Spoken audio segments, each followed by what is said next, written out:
ሰላም በዛሬ ቪዲዮአችን እነዚህ የሰው ፍጡር አይመስሉም የተባሉ 7 ሰዎችን አብረን የምናይ ይሆናል። ወደ ቪዲዮ የመጀመሪያው ሰው ከወገቡ በታች እግር የሌለው ሰው ሲሆን ይሄም ሰው ከኛ ሙሉ እግርና እጅ ካለን ሰዎች እጥፍ ጉልበቱ እንደሚልቅ ይነገራል። ይሄም ሰው የሚገኘው አውሮፓ ሲሆን አንዳችም ሰው በጉልበት የሚገታው እንደሌለ ይናገራል። መናገር ብቻም አይደለም በተግባርም ያሳየናል። እንደምታዩት ይሄን የሚያክል ገመድ ላይ ሙሉ እጅና ሙሉ እግር ያላቸውን ሰዎች በምታዩት መልኩ እጥፍ አርጓቸው እንደቀደመና ህይወቱን ቀለል እንደሚያደርገው በእንደዚህ አይነት ነገር እየተዝናና ተናግሯል። ይህ ብቻ ግን አይደለም፣ በትንሽ ነገር እንደሚከፋና በትንሽ ነገር እንደሚደሰት እንዲሁም ከልጅነቱ ጀምሮ ከወገቡ በታች እግር እንደሌለው ተናግሯል። ምክንያቱ ምንድነው ቢባልም ተፈጥሮ ያወረሰችኝ ውድ ሀብት ነው፣ እኔም በሱ አልጸጸትም ደስተኛ ነኝ እንጂ ይለናል። ይሄ ከወገቡ በታች እግር የሌለው ፍጡር ሰው። የሚገርመው ነገር ደግሞ ከወገቡ በታች እግር ባይኖረውም ሙሉ ጤነኛ ሰው የሚያደርገውን ነገር ከማድረግ ወደ ኋላ አላለም። ምክንያቱም እንደዚህ ሆኖ ለራሱ መኪና ዘና ብሎ ነው የሚነዳው። ሁለተኛው ፍጡራችን ደግሞ ውሃ ውስጥ ለ24 ደቂቃ እንደሚቆይ ተናግሯል። አመጣጡ ከውሃ ባህሮች ወይንም ደግሞ ውሃ ላይ ከሚኖሩ ሰዎች ከወደ ኢንዲያ እንደመጣ ተናግሯል። ይሄም ሰው አንድ ቻሌንጅ ተሰጥቶት ነበር። ይሄም ቻሌንጅ ውሃ ውስጥ ለ12 ደቂቃ 10 እፍኛዎችን ማፈንዳትም ነበርም። በተሳካ ሁኔታ አሁን 3 or 4 ፊኛዎችን አፈንድቷል። ግን ደግሞ ሙሉ በሙሉ እንደሚያፈነዳው እርግጠኛም ነኝ። ምክንያቱም ግምት በ24 ሰዓት ውስጥ 24 ደቂቃ ውሃ ውስጥ እንደሚቀመጥ ተናግሯልም። በቀን ሰው ልጅ እንኳን ለ24 ደቂቃ ለአንድ ደቂቃ እንኳን ውሃ ውስጥ መቀመጥ ይከብደዋል። ለዚህ ፓኪስታናዊ ደግሞ ለ24 ደቂቃ መቀመጥ በጣም ሲምፕል ነገር ነው። ሁለተኛው ቻሌንጅ ደግሞ ሙሉ በሙሉ 24 ደቂቃ ከ47 ሰከንድ እንዲቀመጥና እንዲያሳያቸው ጠይቀውት ነበርም። እሱ ግን ዛሬ ቀን ሙሉ ውሃ ውስጥ ስለነበርኩኝ ትንፋሼ ይቆረጠረጣል በሚል 11 ደቂቃ ሙሉ ውሃ ውስጥ ነበረም። ሶስተኛዋ ታዳሚያችን ደግሞ ወገቧን እንደ እባብ እጥፍጥፍ የምታደርገው ሶስተኛዋ ሰው ስትሆን ወገቧና እጇን እንደፈለገች እንደምታጣጥፈው ተናግራለች። ይሄ ነገር ፓይልዲስ ይባላል። ፓይልዲስ ማለት ያላችሁን አቅም የምታዩበት ትልቅ የእግር ማሽን ሲሆን እግራችሁንም ጫርና ጫር ላይ በማስቀመጥ ወደ ኋላ ሙሉ በሙሉ ታዞሩታላችሁ ማለት ነው። እቺ ሴት እስካሁን ወደ 28 ኪሎ ብትሄድም ከዚህ የበለጠ ግን መሄድ እንደምትችል ተናግራለች ማለት ነው። እንደምታዩት ሙሉ በሙሉ ተጣጥፋለች ማለት ነው። ግን ደግሞ ይሄ ብቻ አይደለም፣ የመኪና ኩፖን ውስጥም ገብታ በጀርባዋም ተገልብጣ እንደምትወጣ ተናግራለች ማለት ነው። እና ይሄ ብቻ ነው አስገራሚ ያስባላት እንዳትሉ፣ ምክንያቱም እሷ በገባችበት በሙሉ ቦታ ላይ ሁሉ ተጣጥፋ እንደምትወጣ ተናግራለች። የሰው ልጅ ፈጽሞ ይሄንን ነገር ማድረግ አይችልም። የላውንደሪ ልብስ ውስጥ ገብቶ በወገቡ ተስቦ መውጣት፣ ለሷ ግን ተችሏታል። ያውንም ቀለል አድርጋ ነው ማለት ነው ገብታ የወጣችው። እናም እቺ ሴት አጥንት የሌላት ሴትም ተብላለች። ምክንያቱም አጥንት ቢኖራት ኖሮ እንደዚህ ተጣጣፍ አትችልም ብለዋል ማለት ነው። የውሃ ባሊ ውስጥም ገብታ ሙሉ በሙሉ ተጣጥፋ እንደነበረም ተናግረዋል ማለት ነው። ቪዲዮ ላይ እንደምታዩት ላለማስረዘም ብዬ እንጂ አጠር አድርጌ ያቀረብኩላችሁ በጣም ብዙ አይነት ፊልም እንደምትሰራም ተናግራለች። ሶስተኛው አስገራሚ ፍጡር ደግሞ ከሰው ልጅ 5 እጥፍ እጁ ይልቃል፣ ማለትም ትልቅዬ እጅ አለው ማለት ነው። ይሄ ሰው ግን አንዳንድ ነገሮችን ማድረግ አይችልም። ለምሳሌ ያክል ማይፎን ስልክ በሚይዝ ጊዜ ሙሉ በሙሉ ስልኩ እጁ ላይ እንደሚሰምጥም ተናግሯል። እሱ የሚያደርገው ቀለበት ለኛ ለፍጡራን ሰዎች የእጅ አምባር እንጂ ቀለበት አይመስልም። የሚጠቀመውም ስልክ በተን አነስ ያለች ስትሆን ለሱ ግን መጠነኛና እንደምትመቸውም ተናግሯል ማለት ነው። እጁ ግን እንደዚህም ሆኖ እሱ ስፖርት መስራቱን እንደማያቆምና እንዳላቆመም ተናግሯል ማለት ነው። እሱ የሚሰራበትን የጂም ወርክአውት ቦታው ላይ እጁ መጠነኛ የሆነ ሰው በፍጹም አያነሰው። በነገራችን ላይ የእጅ መጣል ሻምፒዮን አንደኛ ተብሎ ብዙ አይነት ሜዳሊያዎችና ረብጣ ዶላሮች ተሸልሟል። ምክንያቱም ይሄን የምታዩትን ማሽን እንደዚህ እያወዛወዘ እንደተለማመደና እጁም ትልቅ መሆኑ እንዳገዘው ተናግሯል ማለት ነው። በዚህ ውድድርም አንዳችም ሰው እንደማይገታው ተናግሮ ከብዙ ሰዎች ላይ ተወዳድሮ አንደኛና ሁለተኛ እንደወጣ ተናግሯል ማለት ነው። የአሜሪካን የእጅ ሻምፒዮን የሚባለውን ለራሱ ሙሉ በሙሉ አንዴ ነው ማለት ነው ቁጭ ያደረገው። እንደምታዩት እዚህ ቪዲዮ ላይ ይሄንኛው ሰውዬ የአሜሪካን ሻምፒዮን ተብሎ የተሸለመ ሰው ነበር። እሱንም ሰው ቀለል አድርጎ እንደዚህ በአንድ እጁ ጥሎታል ማለት ነው። አራተኛው ፍጡር ደግሞ የሰው ልጅ ጭራሹንም የሚከብደውን ነገር በቀላል ዘዴ እንደሚያደርገው ተናግሯል ማለት ነው። ይህንኛውም ሰውዬ ሙሉ በሙሉ ኪሎ ቢያንስ ከ298 በላይ እንደሆነ ተናግሯል ማለት ነው። በቀን የሚመላው ምግብ ለ50 ኪሎ ሰው የሳምንት ቀለብ እንደሚሆንም ተናግሯል። ኢማጂን በቀን አይደለም ቁርስ፣ ምሳ፣ እራት የሚለውን ስትደርቡት ደግሞ ለአንድ ሰው እስከ 1 ወር ድረስ ሙሉ በሙሉ ቀለቡን እንደሚችለውም ጥናቶች ያሳያሉ። እንደምታዩት ይሄንን መብላት ቀርቶ ለማየት የሚከብድ ምግብ እሱ በአንዴ ነው ማለት ነው ሰጥ ያደረገው። እነዚህ አራት ሰዎች ወይንም ደግሞ አራቱ ዩቲዩበሮች በቻናላቸው አቅርበውት ነበርም። አራቶች ያልጨረሱትን ምግብ መጨረስ ቀርቶ ግማሽ ላይ እንኳን ያላደረሱትን ምግብ እሱ ቀለል አድርጎ አንዴ ውድም አድርጎታል ማለት ነው። ጉልበቱም ግን ከሰው ልጅ ፍጡር በላይ እንደሆነ ይናገራል። ምክንያቱም ሻምፒዮን ነው። በትግል ዘርፍና እንዲሁም ገመድ ዝላይ ወይም ደግሞ ገመድ ላይ ሰዎችን በመግፋትና በመጎተት አንደኛና ሻምፒዮን እንደሆነም ተናግሯል ማለት ነው። ይሄ ብቻ አይደለም። በትግል ዘርፍ ማንም ቢገጥመው ማንም ቢይዘው ሁሎችንም በታትኖ እንደሚጥላቸው ተናግሯል። መናገር ብቻ አይደለም፣ እነዚህ አራቱ ዩቲዩበሮች በተግባር አሳይተውታል ማለት ነው። በታትኖ መጣሉ። ይህንን ቪዲዮም በጊዜው የተመለከቱ ሰዎች ይህንን ፍጡር ወይንም ደግሞ ይህንን ሰውዬ በሰሞኑ ዜና መነጋገሪያ አድርገውት ነበረም። እነዚህ አራት ዩቲዩበሮች እኛ ካልቻለው እንኳን ሌላ እንደሱ አይነት ትግል የሚጫወት ሰው እንፈልግ በማለት ሁለት ትግል የሚጫወት ሰው ከፈልግጥተውበት ነበረም። እንደምታዩት ሁሎችም ሰዎች በዚህ ቪዲዮ ላይ አሉ። እነዚህ ሁሉ ሰዎች በታትኖ እንደጣላቸው ተናግረዋል። መናገር ብቻም አይደለም አይተናል። እንደምታዩት አንድ ሰው 7 ሰው ሊችል ቻለ ካላችሁኝ የሚመላው ምግብና እንዲሁም ደግሞ የሚሰራው ወርክአውትና ሜዳሊያ የዋዛ አይደለም። ቢያንስ እንኳን ከ8 በላይ ሜዳሊያ እንዲሁም ደግሞ ዋንጫ እንዳለው ተናግሯል። በዚህ በትግል ዘርፍ ላይ ማለት ነው። ሁላችሁንም ቢያስገርም እነዚህ ሁሉ ሰዎች ግን ጭራሹንም አልቻሉትም ማለት ነው። ቀጣዩ አስገራሚያችን ሰው ደግሞ ወደ ፓኪስታን ግድም ሲሆን ያለው 2 ጭንቅላትና 4 እጅ እንዲሁም ደግሞ 2 እግር እንዳለው ይታያል ማለት ነው። ቪዲዮ ላይ የፈጠረበት ችግር ምንም አይነት ችግር የለም። ምክንያቱም እሱ ፈልጎ ያመጣው ነገር እንዳልሆነ ተናግሯል ማለት ነው። በሁለት እጁ ሌላ ነገር ሲያደርግ በሁለት እጁም ሌላ ነገር እንደሚያደርግና ለምንም ነገር ላይ እንደማይቸገር ተናግሯል ማለት ነው።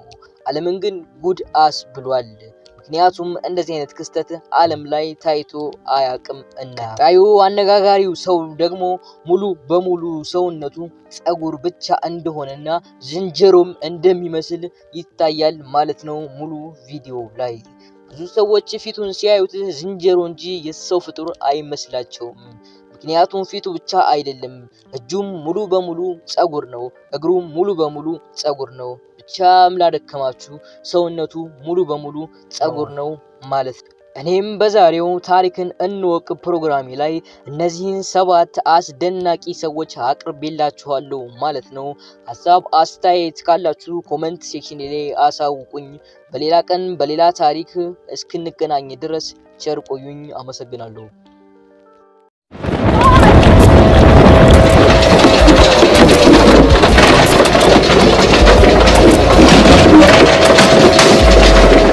ሰላም።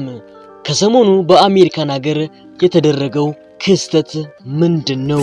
ለምንስ ፖሊሶቹ እየተሮራጡ ወደ ፕሌን ጀቱ ገቡ? ዛሬ ዝርዝር መረጃውን ከታሪክ ጋር አዋቅሬ አቀርብላችኋለሁ ማለት ነው። የትም እንዳትሄዱ አብራችሁን ቆዩ። መጀመሪያማ ይህንን ጉድ ማንም የሚያውቅ አልነበረም። በአንዷ ቅንጥብጣቤ ስልክ ጥሪ አንድ አይሮፕላን ጀት አንድ ቦታ ላይ ተከስክሶ ታግቷል የሚባልም ነገር ለአሜሪካን ሲቪል ፖሊስ ይነገራቸዋል። እነዚህ ሲቪል ፖሊሶችም ይሄን ነገር ለማጣራት እየተሯሯጡ መሄድ ይጀምራሉ።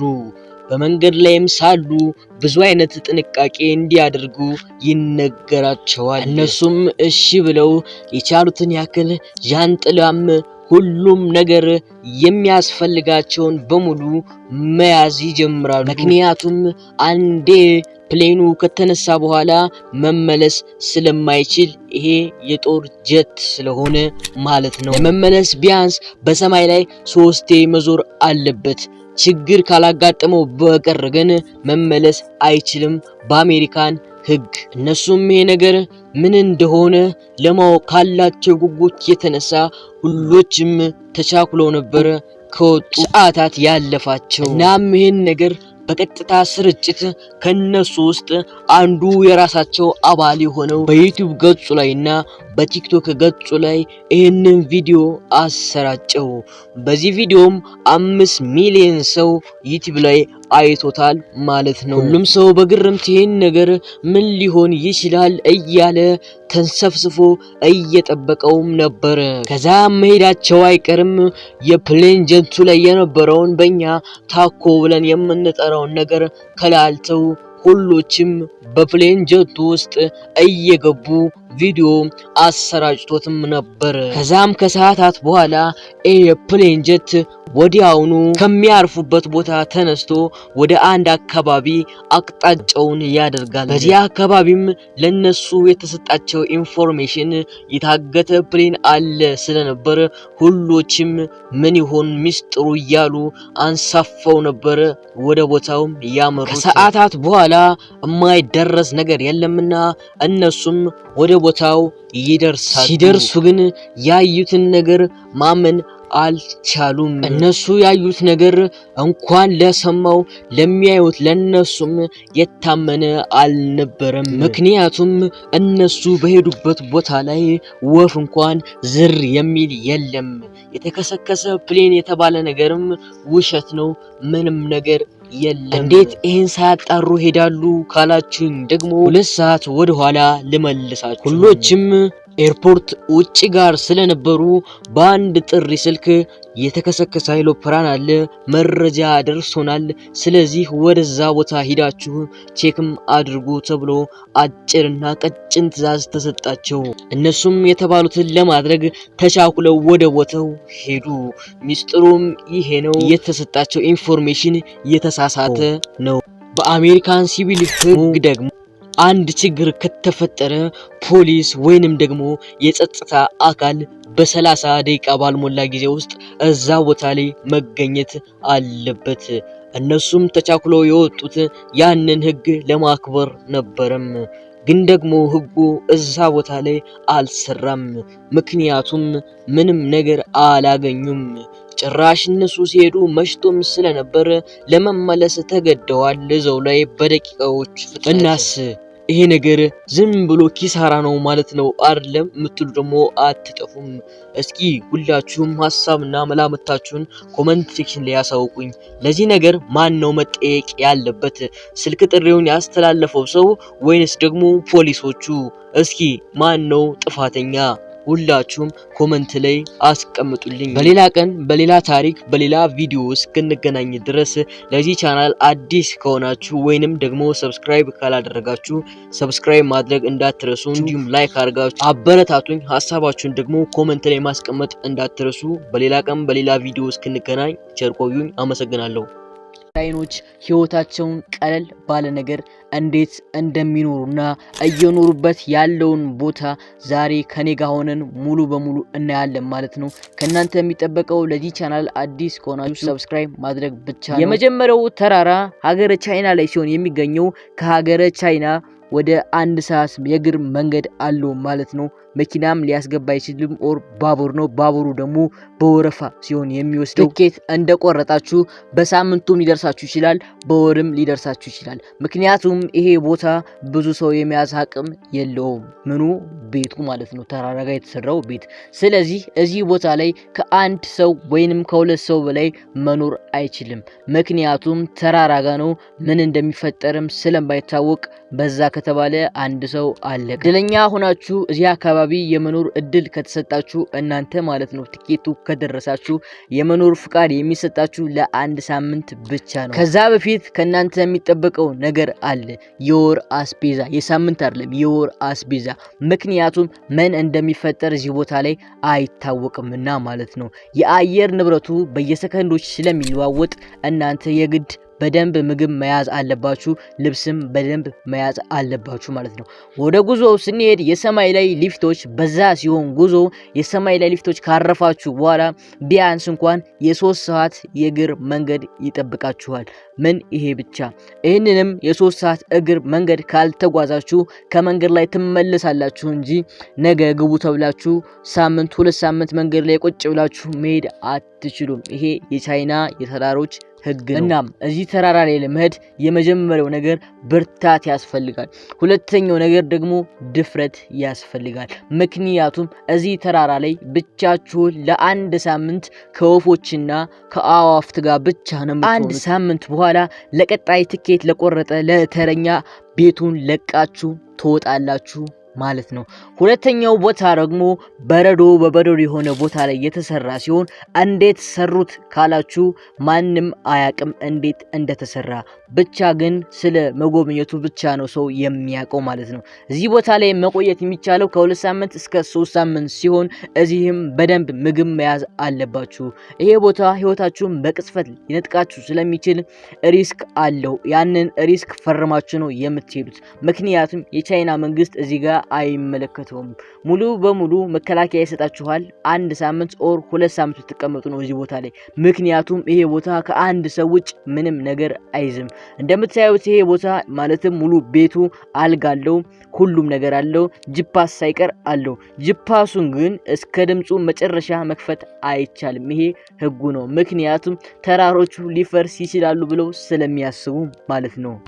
እናም እዚህ ቦታ ላይ 2 ሳምንትና 3 ሳምንት የመቆየት ድፍረቱ ካላችሁ ማንም አይናገራችሁም።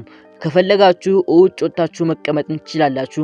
ጣራው ላይ መሰቀል ትችላላችሁ። ብቻ 2 ሳምንት ኦር 3 ሳምንት ሲሞላችሁ በገዛ ፍቃዳችሁ ቤቱን ለቃችሁ ትሄዳላችሁ። ለቀጣይ ተረኛ ትለቃላችሁ ማለት ነው። ይሄንን ቤቱ እንደነገርኳችሁ እንዴት እንደተሰራ የሚያቅ ነገር የለም። ሙሉ ግድግዳ እንዳለ ድንጋይ ሲሆን ተቦርብሮም ከፊትና ከኋላ መስታየት አለው፣ እንዲሁም ጣራ አለው ማለት ነው።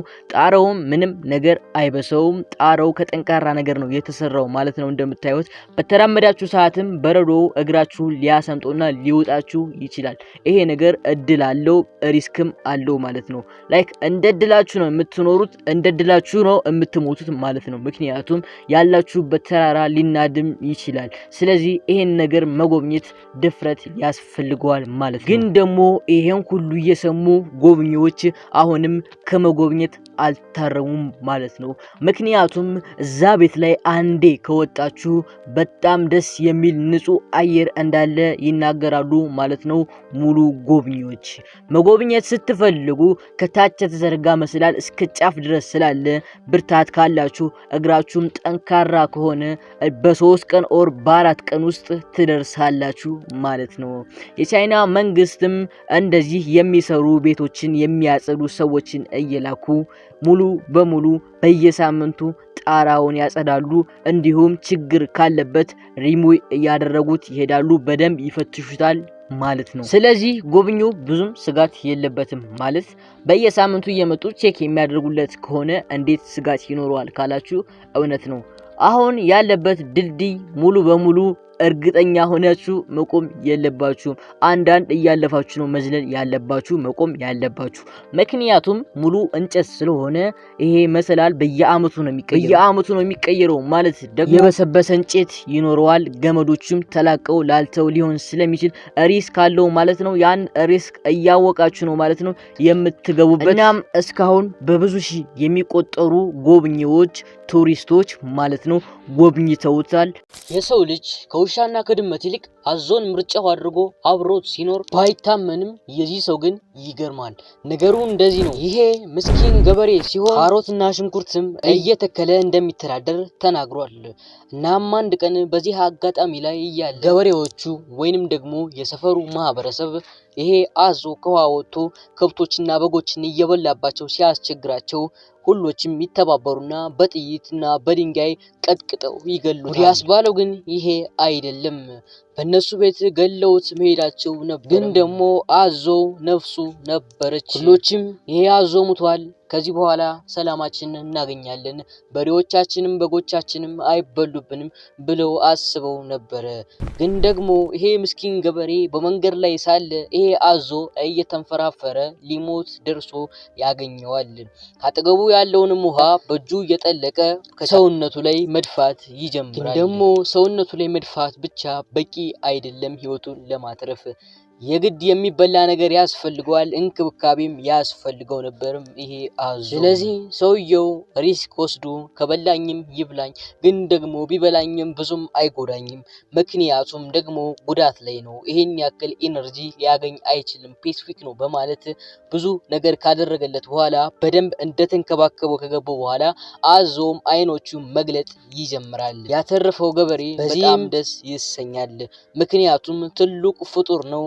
በዛ ላይም ደግሞ ሰዎች ንቀው ቀጥቅጠው የጣሉትን ፍጡር በማዳኑ እሱ ትልቅዬ የመንፈስ እርካታና ደስታ አግኝቷል። ከዛም ያዞ የግድ ውሃ ማግኘት ስለነበረበት ወደ ውሃ ተሸክሞ እንደምንም እየተንከባለለ ይወስደዋል ይሄንን አዞንም ውሃ ውስጥ ካደረገው በኋላ በሽመልም በእንጨትም እያደረገ ሲያለማምደው ይቆይና እሱን እንደማይነክሰው ካወቀም በኋላ በድፍረት ከሞትኩም ልሙት በሚል ሐሳብ ወደ ውሃው ዘሎ ይገባል። እዚህ ውሃ እንዳትገባ ቢሉትም አብረው አደጎቹና የሰፈሩ ሰዎች እሱ ግን ጭራሹንም አልሰማቸውም ነበር። ምክንያቱም እየተንከባከበው እንዳለ አዞ ለሰውየው የማይሆን ፍቅር አሳይቶት ነበር። ፍቅር ስላችሁ እጁን አፉ ውስጥ ሲከተው በዛ ድካም ውስጥ ሆኖ አልነከሰውም ነበር። ያልነከሰበት ምክንያት ሰውየውን ዳምዶት ነው ወይንስ ደግሞ ስለደከመው ይሆን? እሱ የብዙዎቹ ጥያቄ ነበር። ይሄ ሰውየም ወደ ውሃው ዘሎ ሲገባ አዞ የሚያስገርም ነገር ለሰውየው አደረገ። አዞም በታላቅ ፍቅር ሰውየው ከጭንቅላቱ ላይ ዘሎ ተሰቀለበት። ሰውየውንም ወደ ውሃ አሰመጠው። ይሄ ገበሬም ሊበላይ ነው ብሎ አስቦም ነበር። ግን ደግሞ ይሄ አይደለም የአዞ እውነት። አዞ ሊያጫውተውና ውሃው ዘሎ የገባ ሊያስተምረው መሆኑ ስለተረዳ አዞ በወገቡ በጭንቅላቱ ላይ ይጫወትበት ነበር፣ ማለትም ሳይነክሰው ማለት ነው ይሄንን ገበሬ። ይሄም ገበሬ አልነከሰኝም እንዴ በማለት በመገረም እንደ ጓደኛው በደንብ ሲያጫውተው ከቆየ በኋላም አንድ ነገር ተረዳም። የተረዳውም ነገር አዞ ሰውየውን እንደ ጓደኛው እንዳየው ገብቶታልና ሰውየው ይሄ ነገር ይበላኛል ብሎ ማሰቡን ሙሉ በሙሉ አቁሞ እንደ ትንሽ ልጁና እንደ ወንድሙ መንከባከብ ጀመረም። የዚህን አዞና የሰውየውን ፍቅር የተመለከተ ቱሪስት ከየሀገሩ ወደዚች ወደ አሜሪካን ገጠራማ ክልል መኩረፍ ይጀምራል። በአመትም ከ100,000 ሰዎች በላይ የሚሆን ቱሪስትም ወደዚች ገጠር እንደሚሄድ ይነገራል። ይህንንም ያየ ቢቢሲና እንዲሁም የውጭ ቻናሎችም የዚህን ሰውዬ ነገር ሙሉ በሙሉ እየቀዱ በካሜራ እየያዙ ለዓለም ያሰራጩት ነበረም። ይሄም አዞ ካሜራ ይዘው የሚመጡ ሰዎችን መብላትም አልፈለገም። አዞ አስገራሚነት ደግሞ ካሜራ ይዘው የሚመጡ የቲቪ ቻናሎችንና ቱሪስቶችን አይነክስም ነበረም። ምክንያቱም ለዚህ ገበሬ ገንዘብ ሲሰጡት ስላየ ይሄ አዞም ከውሃ ውስጥ አውጥተው እንደ ንጉስ ይንከባከቡት ጀመረም። አዞም ትልቅ ደስታ ስለነበረው አይነካቸውም ነበረም። ይሄም ገበሬ በቱሪስቶች የሚያገኘውን ገንዘብ በሌላ ነገር ላይ ኢንቨስት እያደረገ ህይወቱን እየቀየረም ነበር። የሚያስገርመው ነገርም አሁን በ2025 ላይ ይሄ አዞና ይሄ ሰውዬ ፍቅራቸው አንዳችም አልቀነሰም። ምክንያቱም እሱ ያለባት የአሜሪካኗን ገጠር አሁንም ቱሪስቶች በ100,000ና ከዛ በላይ የሆኑ በየአመቱ ይሄንን ቦታም ይጎበኙታል። አዞንም እንደ ንጉስ አልጋ ላይ አድርገው ይንከባከቡታል። ለገበሬውም ረብጣ የሆነ ገንዘብ ይሰጡታል። በዚህም ደስተኛ ስለሆነ አዞዎች እነሱ ሲመጡ በሰላም ያስተናግዳቸዋል። እስኪ እናንተ ይሄን የደከማ አዞ መንገድ ላይ ብታገኙት ይሄ ገበሬ ያደረገውን ነገር ታደርጋላችሁ አታደርጉም? ወይንስ ደግሞ እስኪ ትንሽ ግር ያላችሁና ያስገረማችሁ ነገር ካለ ኮሜንት ሴክሽን ላይ አሳውቁኝ። ሰላም። ለመሆኑ ታቶ ለምን ይጠቅመናል? ምናችንንስ ይጎዳዋል? ዛሬ 30 ዓመት ወደ ኋላ ተመልሰን አብረን የምናይ ይሆናል። አብራችሁን ቆዩ። ጊዜው በፈረንጆች በ1980 ነበረ። ይሄ ታቶ ወይንም ደግሞ ንቅሳት ብለን የምንጠራው ነገር የተሰራጨበት አመት። እናም ይሄ ታቶ የተባለው ነገር እንደመጣ ለዓለም አዲስ ስለነበረ ሁሉም ሰው ፋሽን አድርጎት በሙሉ ሰውነቱ ይነቀሰውም ነበረ። ይሄም ታቶ የሚባለው ነገር በውድ ስለሆነ የሚሰራው ሰውም ስለ ጉዳቱ ምንም ነገር አያወራም። ስለ አራዳነት ስለሚባለው ነገር እንጂ ስለ ጉዳቱ ማንም ሰው ለማንም የሚናገር ሰው አልነበረም። ምክንያቱም ታቶ የሚነቀሱበት ገንዘብ ረብጣ ብር ስለነበረ ወይንም ደግሞ ብዙ ብር ስለነበረ። አረ ለመሆኑ ታቶን ማን ያመጣው? ማንስ ነው የፈለሰፈው የምትሉ አትጠፉም። ታቶን የፈለሰፈው ወይንም ደግሞ ወደ ዓለም ያመጣው 6 ተብለው የሚጠሩ መናፍስቶች ወይንም ደግሞ ዳቢሎስ ብለን የምንጠራው ነው። ይሄ ታቶ የሚባለው ነገር እኛም ሀገር ላይ አልቀረልንም። 2000 ዓመተ ምህረት ላይ ወደ ኢትዮጵያ በደንብ ተሰራጨ። ትንሹም ትልቁም ይሄን ታቶ የሚባለው ነገር መነቀስ ጀመረ። እንዴ ጉዳቱን አያውቁም እንዴ የምትሉ አትጠፉም። እንኳን እኛ ኢትዮጵያውያን ውጮችም ጉዳቱን አያውቁም ነበረ። በዛ ሰሞን ለቀጣይ 3 ዓመታት ህዝቡ ሙሉ በሙሉ ይሄን ታቶ የሚባለውን ነገር ሲነቀስ ነበረ። ከዛም ታቶውን ከተነቀሱት 75% በሞት ከዓለም ተለዩ። ለመሆኑ ምንም አይነት በሽታ ከሌለባቸው ነፍሳቸውን በተኙበት ምን ሊወስዳቸው ቻለ የምትሉ አትጠፉ። ነፍሳቸውን የማይነጠቀው ጉደኛው ታቶ ወይንም ደግሞ ንቅሳት የምንለው ነገር ነው። እንዴት ታቶ ህይወትን እስከ ማጥፋት ይደርሳል ካላችሁ በቪዲዮ መጨረሻ ላይ ጉዳቱን ስነግራችሁ ወቸው ጉድ እንደምትሉ እርግጠኛም ነኝ። ከትስታችን ስንመለስ አንድ ሰው ታቶ ወይንም ደግሞ ንቅሳት የምንለው ነገር ሲነቀስ ስጋውን ቆርጦት ወደ ውስጥ ገብቶ በመርፌ ቁጭ እንደሚያደርገው ያንን ኬሚካል ወይንም ደግሞ ዱቄቱን ይታወቃል። እና ያም ዱቄት ቀስ በቀስ በስጋችን በሙሉ ላይ እየተበታተነ ወደ ካንሰር እንደሚቀየር ብዙዎቻችሁ ታውቁ ይሆናል። ካላወቃችሁም ጉድ በሉ ልንገራችሁ። አንድ ታቶ ምንም አይነት ታቶ ቢሆን ስትነቀሱት ኋላ ሙሉ በሙሉ ዱቄቱ እየተበታተነ ወደ ካንሰር የመቀየር እድሉ በጣም ከፍተኛም ነው።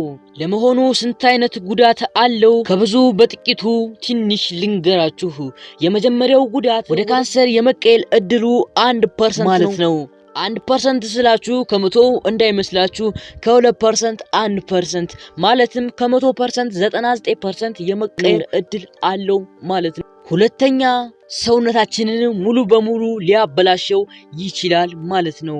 አንድ ሰው 80 ኪሎ ከሆነ በ80 ኪሎ የተነቀሰው ታቶ ኪሎ ወደ 30 ቢያወርደው ኦልሬዲ የተነቀሰው ታቶ ሙሉ በሙሉ ብልሽት እንደሚል ጥናቶች ያሳያሉ ማለት ነው። ይሄ ማለት ወደኛ ስናመጣው 3 ወር ጂም ሰርታችሁ ለአንድ ወር ብታቋርጡት ሰውነታችሁ ሙሉ በሙሉ ይበለሻሻል ማለት ነው። ወደ ሃይማኖታችን ስናመጣው ደግሞ በኦርቶዶክስ ፈጽሞ የማይፈቀድ ነገር ነው ማለት ነው። ይሄ ጉዳቱ ይሄ ብቻ እንዳይመስላችሁ፣ በጣም ብዙ አይነት ጉዳት አለው። ከብዙዎቹ በጥቂቱ ነው ያቀረብኩላችሁ። ቪዲዮ ከተመቻችሁ ሰብስክራይብ፣ ላይክ ማድረግ እንዳትረሱ። እንዲሁም ማስተካከለው ነገር ካለ ሐሳብ ካላችሁ ኮሜንት ሴክሽን ላይ አሳውቁኝ። ለሁላችሁም እመልሳለሁ፣ አስተካክላለሁ ማለት ነው። በሌላ ቀን በሌላ ቪዲዮ እስክንገናኝ ድረስ ቸር ቆዩኝ። አመሰግናለሁ። ለመጀመሪያ ጊዜ በኢትዮጵያ የታገተው ፕሌን ወይንም ደግሞ አይሮፕላን ምን ይሆን ሚስጥሩ? ዛሬ ከመጀመሪያው እስከ መጨረሻው አብረን የምናይ ይሆናል።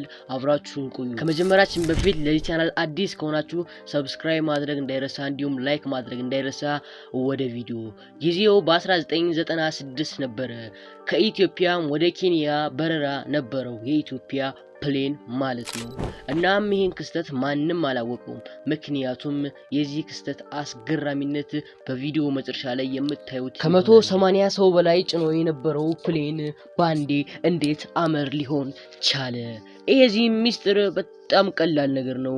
ምክንያቱም ከብዙ ሰዎች ሰምታችሁት ሊሆን ይችላል፣ ግርምትንም ጭሮባችሁ ሊሆን ይችላል። ፕሌኑ ውስጥ ከነበሩ 180 ሰዎች 50 ኦን ፒን የሆኑ ሰዎች ወይንም ደግሞ 9 ሰዎች እዚህ ስክሪን ጋር ያሉ ሰዎች በሙሉ ማለት ነው 9 ሰዎች እንዳለ ሙሉ በሙሉ አጋቾች እንደነበሩ ተነግሯል። እንዴት ፓስፖርት ወይም ደግሞ ቪዛ ሳይፈቀድላቸው ወደ ኬንያ ሊሄዱ ቻሉ የምትሉ አጠፉም። ኬንያ ብዙም እንደዚህ አይነት ፊሊንግ የሚታይባት ሀገር አይደለችም። ወግም አያጠብቁም። ፓስፖርት ካለህ ቀላል ነው፣ ወደ ሀገሪቷ ትገባለህ። እንዴት አጋች መሆናቸው አልታወቅም። ፊታቸውስ እንዴት አይታወቅም። እንዴት ያዙት መሳሪያስ አይታወቅም። እንዴት ልትሉ ትችላላችሁ። ምክንያቱም ወደ ኬንያ ነው። በዛ ሰዓት ደግሞ ሰዓቱ ኤኒታይም ቱል ወይም ደግሞ በጣም ደርሶ ስለነበር የሚሩበት ሰዓት በጣም ተቻክሎ ነው ማለት ነው የወጡት። እንዳጋጣሚ ሆኖ ከሰማይ ከጉም በላይ ከ60 ወይ 70 ኪሎ ሜትር እንደደረሱ አጋቾቹ ተነስተው ይሄን አይሮፕላን አዙረህ እኛ ወደ ምንፈልገው ቦታ ማትወስደው ከሆነ አብረን ተከስክሰን ምንሞት ይሆናል ብለውታል ማለት ነው። አብራሪው ወይም ደግሞ ፓይሎት እናንተ ወደምትፈልጉት ሀገር የሚያደርስ በቂ ጋዝ የለንም ቢላቸውም እነሱ ግን ጭራሹንም አልሰሙትም። አዙረው እኛ አንድ አይሮፕላን ምንም ነገር ሳይሞላ እስከ 12 ሰዓታት ድረስ እንደሚጓዝ እናቃለን እንዳሉትም ተነግሯል። ሁሎችም በዚህ ግርምት ቢደነግጡም ምንም የሚያመጡት ነገር የለም። ምክንያቱም ከሰማይ በላይ ወይም ደግሞ ከጉም በላይ ናቸው። ዘለው ሮጠው እንዳያመልጡ ከሰማይ በላይ ናቸው። እንዳያሳርፉት ሁሎችም ይሞታሉ። ስለዚህ ያለው አማራጭ ፕሌን ጀት አብራሪው እነሱን መለማመጥ ብቻ ነው። እነሱ ግን ጭራሽም አልሰሙትም። እኛ ወደምንፈልገው ሀገር ካልሆነ አብረን እንከስክሳለንና እንሞታለን እንጂ አንተ ብቻችሁን አትሄዱም ብለዋል ማለት ነው። ፕሌን ጀቱ ላይ የነበሩም ከ80 ወይም ደግሞ ከ180 በላይ የነበሩ ሰዎች ክስተት እስካሁን አልሰሙም ነበር።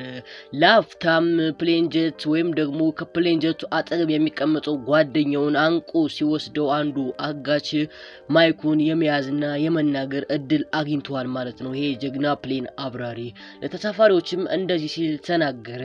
ያለን ጋዝ በቂ አይደለም ወደዚህ ሀገር ለመሄድ፣ ስለዚህ ሁላችንም ልንከሰከስ እንችላለን። ይሄ ብቻ አይደለም የግራ ክንፉ እየነደደ ነው ሲል ሁሎችም በመደናገጥ ምን ይሆን ብለው ተነስተው አዩ። አጋቾች ግን አስፈሪና አስደንጋጭ መሳሪያ ይዘው ስለነበረ አንዳችም ሰው ከወንበሩ የተነሳ ሰው የለም። ፕሌን ጀት አብራሪውንም እየደበደቡ ፕሌኑ ጋር የነበረውን ቴክኒሻልም እየቀጠቀጡ እያነደሩት ስለነበረ እረፉ፣ እንገለበጣለን፣ ሁላችንም ከምንሞት ብቻችንን እንረፍ ቢሉም ማንም አልሰማቸውም። የአጋቾቹ መልስም ይሄ ነበረ። እኛ እዛ የምንፈልገው ቦታ ካልደረስን ሁላችንም እንሞታለን እንጂ እናንተ በሰላም ኬንያ አትገቡም ሲሉም ተናግረዋል።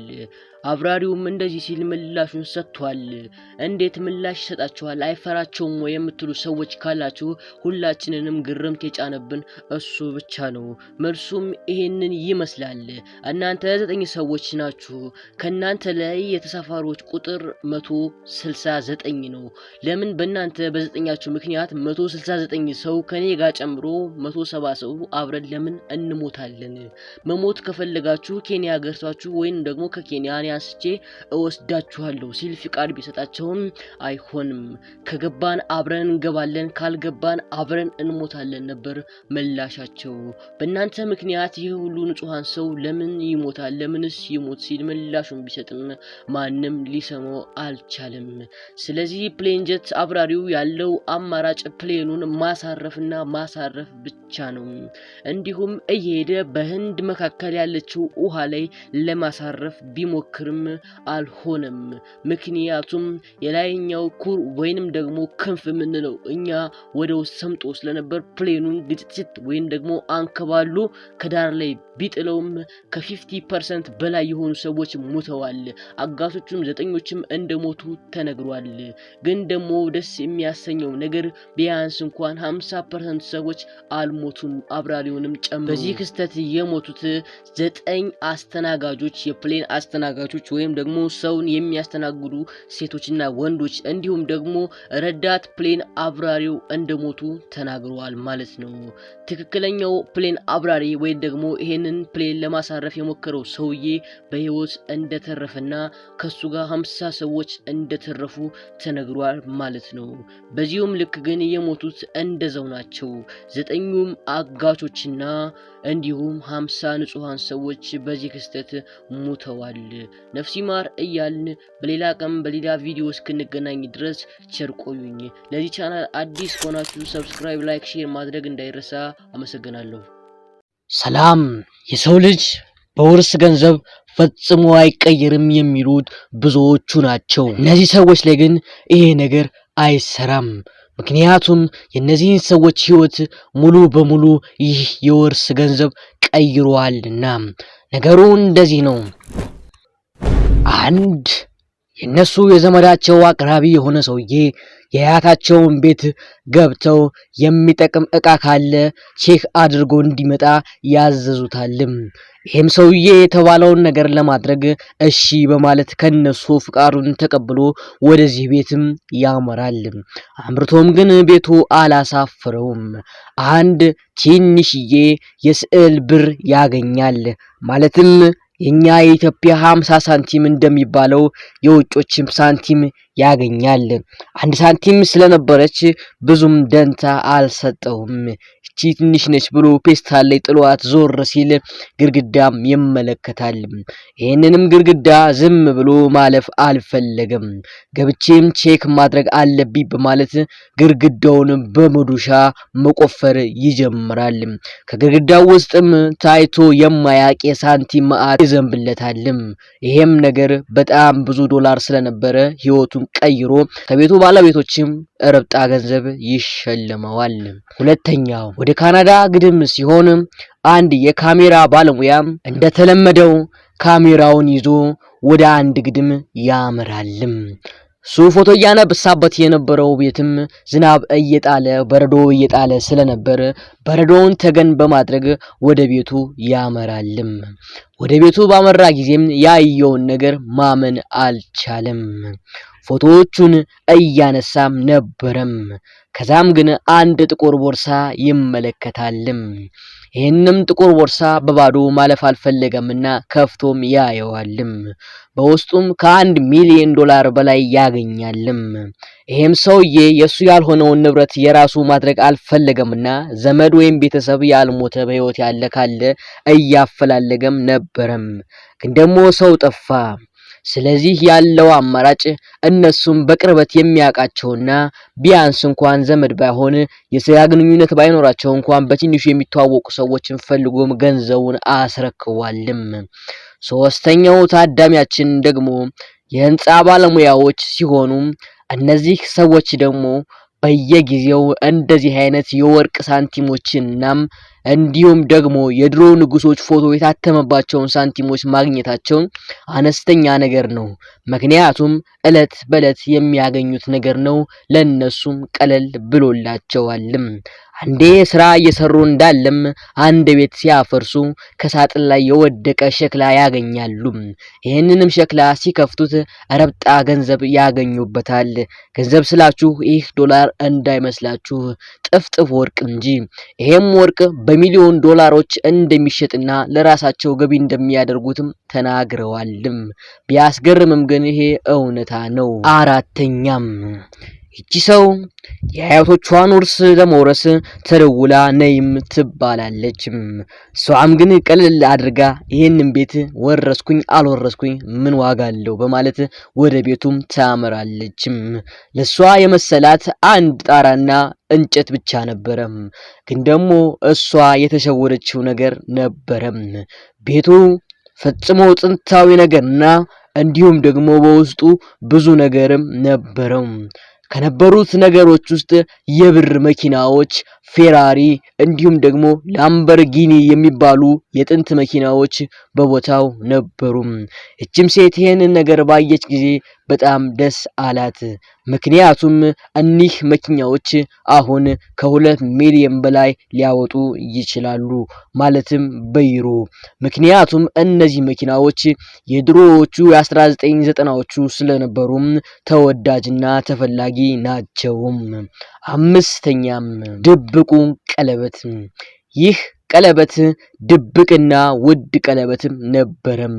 አንድ ሴት የአያቶቿን ውርስ ለመውረስ ወደ ቤቱ ታመራለች። ወደ ቤቱ በገባች ጊዜም አንድ ሳጥን ትመለከታለች። ይሄም ሳጥን ምን ይሆን በማለት ትከፍተዋለች። ግን ደግሞ ጥብቅ ስለነበረ እየተዘጋ እየተቆለፈ ያስቸግራታል። ስለዚህ ቁልፍ ለመፈለግ ወደ ግራ ወደ ቀኝ ብላ ማማተር ትጀምራለች። አንድ የቤት ቁልፍም ታገኛለች። በዛ ቁልፍም ያንን ሳጥን በከፈተች ጊዜ ያየችውን ነገር ማመን አልቻለችም። አንድ ማንነቱና መቼ እንደተሰራ የማይታወቅ ቀለበትም ታገኛለች።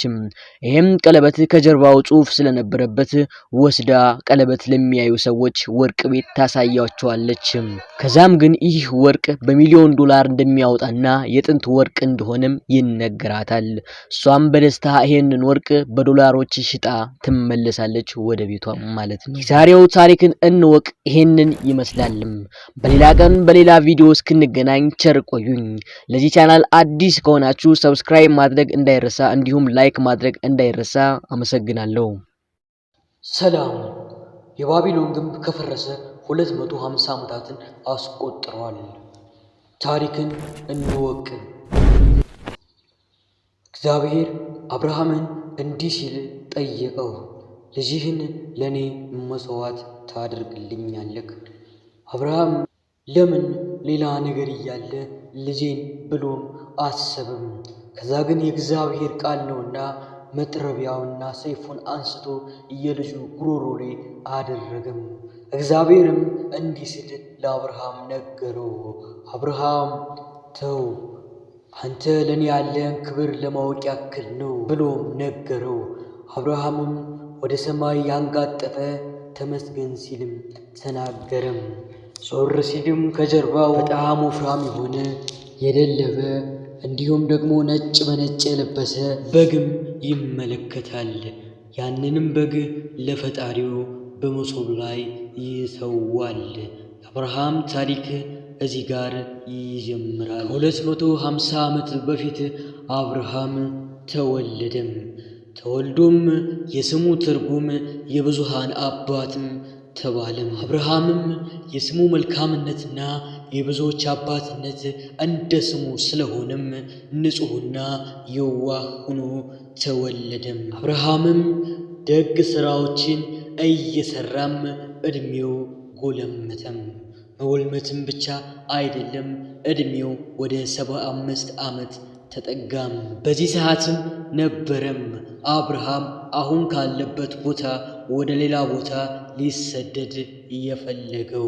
ሲሰደድ ግን እሱ ያልጠበቀውና ያልገመተው ነገር ጠበቀው። ሲሰደድ ብቻውን አልተሰደደም። ልጁን፣ ሚስቱንና ወንድሞቹን እንዲሁም የቅርብ ሰዎችን ሙሉ ሀገሩ ላይ ያሉ ሰዎችን ይዞ ነበር ካሉበት ቦታ ወደ ሌላ ቦታም የተሰደደው። እንዴት እነሱ ብቻቸውን እንደ መሰደድ የሀገሩን ሰው ይዘው ይሰደዳሉ ካላችሁኝ ደግሞ እነሱ የነበሩበት አገር ወደ ሌላ ሀገር እንዲቀይሩ እግዚአብሔርም ለአብርሃም ይነግረዋል። አብርሃምም የእግዚአብሔርን ቃል ለማክበር ወደ ላይ አንጋጦ እያየ ይሁን ይደረግልኝ በማለት ያሉበትን ቦታ አካባቢው ላይ ያሉትን ሰዎች በሙሉ ቤተሰቡንም ጨምሮ ይዞ መሰደድ ይጀምራል። በዚህም ግን እግዚአብሔርን ተስፋ በማድረግ እንጂ የሚሰደድበትን ቦታ ፈጽሞ አያውቀውም። ግን ደግሞ አብርሃም የገጠመው ነገር የሚያስደንቅና የሚያሳዝን ነገር ነው። እሱ አብርሃም የተሰደደበት ቦታ ላይ ሙሉ በሙሉ ድርቅ ነበረም። አንዳችም ውሃ አንዳችም ዛፍም አልነበረም። ሙሉ በሙሉ ድርቅም ነበረም። ይህም ግን አላሳዝነውም። አምላኩን ወደ ላይ ቀና ብሎ እያየም ተመስገን በማለት አካባቢው ላይ ድንኳንና የያዙትን ነገር ጥለው ስፍራ ይጎበኙና ይሰራሉ። እነሱ ያሉበት ቦታ ድርቅ ነበረምና ውሃም እንዲሁም የሚበላ ምግብ አልነበረም። እነሱ ይዘውት የነበረው ምግብም በጊዜ ሂደት ያልቃል። ምክንያቱም እዛ በረሃ ላይ ምንም ነገር አልነበረም ከነሱና ከአቧራ ውጭ። የሰው ልጅ ሆኖ ተፈጥሮ ምድረ በዳ ላይ ቁጭ ብሎ አለማማረር ቢከብድም አብርሃም ግን እንዲህ ሲል እግዚአብሔርን ይጠይቀዋል። ተመስገን። ግን ደግሞ አሁን ችግሩ በረታ። ከሱ ጋር የነበሩ ሰዎች በድርቁ በጣም መጎዳት ይጀምራሉ። የዚህን ሰዓትም አምላኩን እንዲህ ብሎ ይጠይቀዋል። አሁን ያለንበት ቦታ ድርቅ ነው፣ የሚጠጣም የሚበላም የለም። ስለዚህ አሁን ከፊታችን ወዳለችው ከተማ ወደ ሐራን እንድንሰደድ ፍቃዱን ስጠኝ ብሎ እግዚአብሔርን ይጠይቀዋል።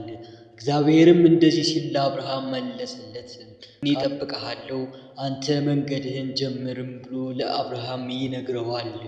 አብርሃምም በድጋሚ እግዚአብሔርን በማመን ከእንደገና ከዜሮ ስደቱን ይጀምራል። አሁን እነሱ ወደሚሰደዱበት ቦታ በጣም ደስ የሚል ሀገርና እንዲሁም ደግሞ ድርቅ ፈጽሞ የሌለበት ሀገር ነበረም። ግን ደግሞ ይህ ሀገር ላይ ንጉሥ አለ፣ ማለትም የሀገሩ መሪ አለ። ስለዚህ ይህ ሀገር ድርቅም አልነበረም። ሁሉ ነገሩም ስለሚያምር ሀገሩ በዚህ ንጉሥ ብቻ ነው የሚገዛው ማለት ነው። ግን ደግሞ እዚህ ጋር አንድ ነገር አብርሃም ትዝ አለው። ከጎኑ ያለችው ሚስቱንም እንደዚህ ሲል ይነግራታል አብርሃም። አሁን ወደምንሄድበት ቦታ ንጉሥ አለ። ንጉሡም እሷ ማናት ብሎ ይጠይቀኛል። አንቺም እንደዚህ ስትይ ትመልሽለታለሽ፣ እህቱ ነኝ ትያለሽ ብሎ ለንጉሡ ይነግራታል። ንጉሡም እንደዚህ ሲል መልሶ ይጠይቀዋል አብርሃምን። ከጎንህ ያሉ መልከ መልካም ሴቶች ናቸው፣ እነሆ ምንህ ናቸው ይለዋል አብርሃምንም። አብርሃምም እንደዚህ ሲል ለንጉሡ ይመልስለታል። የገዛ ሚስቱን እህቴ ናት ብሎ ለንጉሡ ያስተዋወቀው አብርሃም ወዶ አይደለም ሚስቱን እህቴ ናት ብሎ ያስተዋወቀው። ከእነሱ ጋር የነበሩ ሰዎች ከመሞታቸው በፊት አንድ ሚስቴን ለሱ ሰጥቼ እነሱን በማትረፍም እድናለሁ ብሎ አስቡም ነበረም። ንጉሡም የእሱን ሚስት እህቴ ናት ብሎ ያስተዋወቃትን ልጅ ስለወደዳት ለአብርሃም ብዙ ከረጢት ወርቆችን፣ ምግቦችን እንዲሁም ከብትና ፍየሎችን፣ በጎችን ለአብርሃም በሽልማት መልኩ ይሰጠዋል። አብርሃምም ባለጠጋና ሀብታም ሆነም። ግን ደግሞ እህቴ ናት ብሎ ያስተዋወቀው ሚስቱ ትዝም አለችው። ለንጉሡም እንዲህ ብላ ነገረችው። ቁጭ ስል ትዝ የሚለኝ አብርሃም ነው አለችው። ንጉሡም አብርሃምን አስጠርቶ ለምን ሚስትህን እህቴ ናት ብለህ አስተዋወቀኝ አለው። አብርሃምም ለንጉሡ እንደዚህ ሲል መለሰለት። አብረውኝ የነበሩ ሰዎች በውሃ ጥምና በረሃብ ከመሞታቸው በፊት እኔ ለአንተ ሚስቴን ብሰጥ እና እነሱም ባተርፍ ይድናል ወይም ደግሞ ይሻለኛል ብዬ ነው ብሎም ለንጉሱ መለሰለት። ንጉሱም አንገቱን በመነቅነቅ ይሁን ችግር የለውም፣ አሁን የሰጠሁህን ንብረት በጎችንም ፍየሎችንም ከብቱንም እንዲሁ ወርቁንም ይዘህ ሚስትህንም አብረህ ይዘህ መንገድህን ጀምር፣ እኔም የሰጠሁህን ሀብት አልቀበልህም፣ ግን ደግሞ ሚስትህን እህትህ ብለህ በማስተዋወቅ ተቀይሜሃለሁ። የሰጠሁህን ወርቅና በጎች ይዘህም ሂድ፣ መንገድህን ጨርቄ አድርግልህ ብሎም ሸኝቶታል። የዛሬው ቪዲዮአችን ይህንን ይመስል ነበር። በሌላ ቀን ታሪክን እንወቅ ፕሮግራማችን ላይ በሌላ ታሪክ እስክንገናኝ ድረስ ይህን ቻናል ሰብስክራይብ ያላደረጋችሁ ሰብስክራይብ በማድረግ እንዲሁም ላይክ በማድረግ አበረታቱኝ። ሀሳብ አስተያየት ካላችሁ ኮሜንት ሴክሽን ላይ ማስቀመጥ እንዳትረሱ። ቸር ቆዩኝ። የሰው ልጅ በፕሌን እየሄደ ሊፈጠርበት የሚችለውን ነገር አስባችሁ ታውቃላችሁ? አይ ከሆነ መልሳችሁ ዓለማችንን ያነጋገሩና አስደናቂ ሆነው የተረፉ ዛሬ 3 የፕሌን ጀቶችን አደጋ የምናይ ይሆናል። ሰብስክራይብ ማድረግ እንዳይረሳ። ወደ ቪዲዮ። የመጀመሪያው አደጋ ዓለማችንን ያነጋገረውና ምን ያስባለው አደጋ። ይሄም አደጋ ሙሉ በሙሉ የፕሌን ጀቱ ጣራ ተነቅሎ ሄዷል ማለት ነው። ጉድ ያስባለው ነገር ግን ይሄ አይደለም ማለት ነው። ምክንያቱም ጣራው ሲከፈት እንዳለ የነበሩ ሰዎች ከ89 በላይ የነበሩ ሰዎች እንዳለ በንፋሱ ፊታቸው መጥቆሩና መለላጡን ተናግረዋል ማለት ነው። አደጋ አስደንጋጭና አስገራሚ ያደረገው ደግሞ አንድ ሰው ብቻ ነው ማለት ነው ህይወቱ ያለፈው። እሱም የበረራ ሰራተኛዋ ስትሆን በአሰቃቂ ሁኔታ በጣራው ወጣ እንደሄደች ተነግሯል ማለት ነው። ተቆጣጣሪዎች ወይንም ደግሞ የሀገሪቷ መንግስት ፕሌን ጀት ሪሙቭ የሚያደርጉ ሰዎች ደግሞ ይሄ ነገር ከአቅማቸው በላይ እንደሆነና ዝቅ ማለት እንዳለበት ሲነግሩት ሰውየውን ወይም ደግሞ ፕሌን ጀቱን ዝቅ ለማድረግ ሲሞክር እንደሆነ ተገንጥሎ እንደሄደ ተናግረዋል ማለት ነው። እና እንዴት አንድ ሰው ብቻ ወጥቶ ሊሄድ ቻለ ወይንም ደግሞ በጣራው ሊዘል ቻለ ካላችሁኝ ደግሞ የበረራ ሰራተኛዋ ቆማ ስለነበር ወይንም ደግሞ ሰው መቆጣጠሪያ ፓርት 2 የሚባለው መቀመጫ ጋር ስለነበረች በዛ ምክንያት እንደሆነ ንፋሱ ገፍቶ የወረወራት ተናግረዋል ማለት ነው። ሙሉ ቪዲዮ እዚህ ጋር ስላለ ማየት ትችላላችሁ። እንደምታዩት ሙሉ በሙሉ ነው ማለት ነው ዘላ የወጣችና የወደቀችው። እስካሁን ድረስ የወደቀችበት ቦታ አንዳችን ፍንጭ እንዳልተገኘና በሄሊኮፕተርም በሌላም ነገር እንደፈለጓት እንዲሁም ደግሞ የአደጋ ሰራተኞች ተቀጥረው እንደፈለጓት ተነግሯል ማለት ነው። ግን ምንም አይነት ፍንጭ ሊገኝ አልቻለም ማለት ነው። ምክንያቱም እሷ የነበረችበት ፕሌን ጀት ንፋሱ ላይ ከክሊር ወይም ደግሞ ከመሬት በጣም ብዙ ሺህ ርቀት ላይ ስለነበረች ሰዋ ሊገኝ አልቻለም ማለት ነው። ከትንሽ ደቂቃዎች በኋላ ኦሬዲ ከ27 ሚኒት 30 ሰከንድ አካባቢ በኋላ ነው ማለት ነው የተነገረው። ይሄ አይሮፕላን ወይም ደግሞ ፕሌን ጀት በሰላም ወደ ሀገሪቷ እንዳረፈ ተነግሯል ማለት ነው። በዚህ ብቻ መታለፋቸው ተመስገን ነው የሚባለው። በሁለተኛ ደረጃ ያዝነው ደግሞ ይሄም እንዲሁ አስገራሚ ነገር ነው ማለት ነው ያስፈጠረው። ምክንያቱም ይሄ ጣራው አይደለም ማለት ነው የተከፈተው ከጎን ያለው ወይም ደግሞ በልድ ቱር ብለው የሚጠሩት ነገር ነው ማለት ነው ሙሉ በሙሉ ስንጥቅ ያለው። በዚህ ነገር ላይ ንፋሶች እየገቡ እንደነበርና ሙሉ በሙሉ መውደም እንደሚችሉ ተነግሮ ነበር ማለት ነው። እንደምታዩት ይሄ ትክክለኛ ቪዲዮ ነው ማለት ነው። ሙሉ በሙሉ ነው ማለት ነው ብርግድ ብሎ የተከለው። ሪቪው ተደርጎ ምንም አይነት ችግር የለበትም ተብሎ ነው ማለት ነው ፕሌን ጀቱ ተለቀቀው ወይም ደግሞ ለበረራ ፍቃድ የተሰጠው። ይሄ ነገር ግን ሊያተርፈው አልቻለም ማለት ነው። ምክንያቱም በደንብ ተሰንጥቀው ስለነበር ንፋስ በደንብ እየገባ ነበር ማለት ነው። ደስ የሚለው ግን ይሄ በረራ የነበረው ቀንጋ ስለሆነ ብዙም አደጋ አልደረሰባቸውም ማለት ነው። ምሽት ጋር ቢሆን ይብስ እንደነበር ተነግረዋል ማለት ነው። አደጋዎቹም አስቀያሚና አስፈሪ ናቸው ማለት ነው። በደንብ ተገንጥሎ ስለነበር የብዙዎቹ ትኩረት ስቦ ነበር ማለት ነው። ይሄ የፕሌን ጀት አብራሪው ከመሬት ካሉ ሪሞች ጋር ለማረጋገጥ ወይም ደግሞ ቼክ ኮኔክት ለማድረግ ቢሞክርም እንዳልተሳካለት ተናግሯል ማለት ነው። ምክንያቱም ከጉም በላይ ስላለ ንፋሱ ወጀቡ ወይንም ደግሞ ላይ ያለው ግፊት ኔትወርኩን እንዳይሰራ አድርጎታል ማለት ነው። ፕሌኑም በጣም በሃይ ፍጥነት ላይ እየሄደ ስለነበረ ከፊት የነበረው ሰውዬ ወይንም ደግሞ በእኛ የምንጠራው አብራሪ የምንለው ሰውዬ ከአቅሙ በላይ እንደሆነበት ተናግሯል ማለት ነው። ምክንያቱም ከጉም በላይ ያለው ንፋስ በጣም ከፍተኛ ነው ማለት ነው። ንፋሱም የግራ ክንፉን እንደመተውና እንዳሰናከለው ተናግሯል ማለት ነው። በውስጥ የነበሩ ሰዎች እንደተናገሩ ከሆነ ከውጭ እሳት እያየን ነበር ብለዋል ማለት ነው። ከዛም በኋላ ሙሉ በሙሉ መቶ እስከፊታቸው ድረስ እጭድ አድርጎት ተገልብጧል ማለት ነው። የሚያስገርመው ነገር ግን ይሄ አይደለም። የተገለበጠበት ቦታ በረዷማ ክልል ስለነበረ ወደ ጃፓን ክልል ስለነበረ ሙሉ በሙሉ ሙተው አንድ ሴት ብቻ እንደተረፈች ተነግሯል ማለት ነው። እሷም የተረፈችው አጋጣሚና በረዶ ላይ ስላረፈች ብቻ እንጂ እሷም ከሞት እንደማትተርፍ ተነግሮ ነበር ማለት ነው። በሶስተኛ ደረጃ ላይ የምንይዘው ደግሞ ህዝቡን ወቸው ጉድ ያስባለው የመጨረሻው ሌቭል ጋር ደርሰናል ማለት ነው። ወይም ደግሞ ብዙዎቹን ያነጋገረው ሌቭል ጋር ደርሰናል ማለት ነው። ይሄንኛው ሌቭል ደግሞ ሙሉ በሙሉ ፕሌኑ ክፍልፍል እንዳለ ነው ማለት ነው የተነገረን። የዚህኛው ደግሞ ይበልጥ ይብሳል ማለት ነው። ምክንያቱም ከዚህ ውስጥ አንድ የተረፈ ሰው የለም፣ ሙሉ በሙሉ ነው ማለት ነው የሞቱት። እንዴት ሊሆን ይችላል ያላችሁ ሊሆን ይችላል ይሄ ነገር ሙሉ በሙሉ ነው እኮ የተሰነጠቀው ልትሉ ትችላላችሁ። ያስገረማችሁ ነገር ካለ ኮሜንት ጋር መጨረስ እንችላለን። ወደ ጉዳያችን ስንመጣ ግን ይሄ ፕሌን ጀት በጣም በሃይ ፍጥነት እየሄደ ስለነበረ ከጉም በላይም ስለነበረ ንፋሱ ከአቅሙ በላይ መሆኑንና ክንፉን ወደ 2 እጥፍ እንዳጠፈውና በዛ ላይ ደግሞ ሙሉ በሙሉ ለ3 ክፍል እንዳደረገው ተናግረዋል ማለት ነው። የሚያስገርመው ደግሞ ከዚህም የተረፈ አንድ ሰው ብቻ ነው። አንድ ሰው ብቻ ነው። እሱም በጣም ብዙ ጉዳት ደርሶባታል ማለት ነው። እንደምታዩት እቺ ሴት ነው የተረፈችው። እንደምታዩት አንድ ሴት ብቻ ነው የተረፈች። ሴቷም እቺን ትመስላለች ማለት ነው። በጣም ብዙ ችግር እንደደረሰባትና ይሄ ለሷ ምንም እንዳልሆነ ተናግራለች ማለት ነው። እንዴት ተረፈች እያላችሁ ይሆናል። እኔንም አስገርሞኛል። ለማንኛውም ሰብስክራይብ ማድረግ እንዳትረሱ። ሐሳብ አስተያየት ካለ ኮሜንት ሴክሽን ላይ መጨረስ ትችላላችሁ። አመሰግናለሁ። የጠቅላይ ሚኒስትር አብይ አህመድ የጠፈር ጉዞ ዋጋው ታወቀ። ዛሬ ለምን ወደ ጠፈር መሄድ እንደፈለገና ብዙዎችን ሆገታ ጸጥ ያስባለውን የአብይ አህመድ መልስን አብረን እናያለን ማለት ነው። እስከ ቪዲዮ መጨረሻ ቆዩ። ሰብስክራይብ አድርጉ። ወደ ቪዲዮ ዶክተር አብይ አህመድ የጠፈር ጉዞ ማድረጉን ከበሰሞኑ ዜና ወይንም ደግሞ ከመጽሔት አይታችሁ ሊሆን ይችላል። እውነት ነው፣ ወደ ጠፈር እንደሚሄድ በቅርቡ ተነግሮን ነበር። ፕሮግራም ላይ ኢትዮጵያ የደረሰችበትን የብልጽግና እለት ወይንም እድገት እያሳየን ነበር።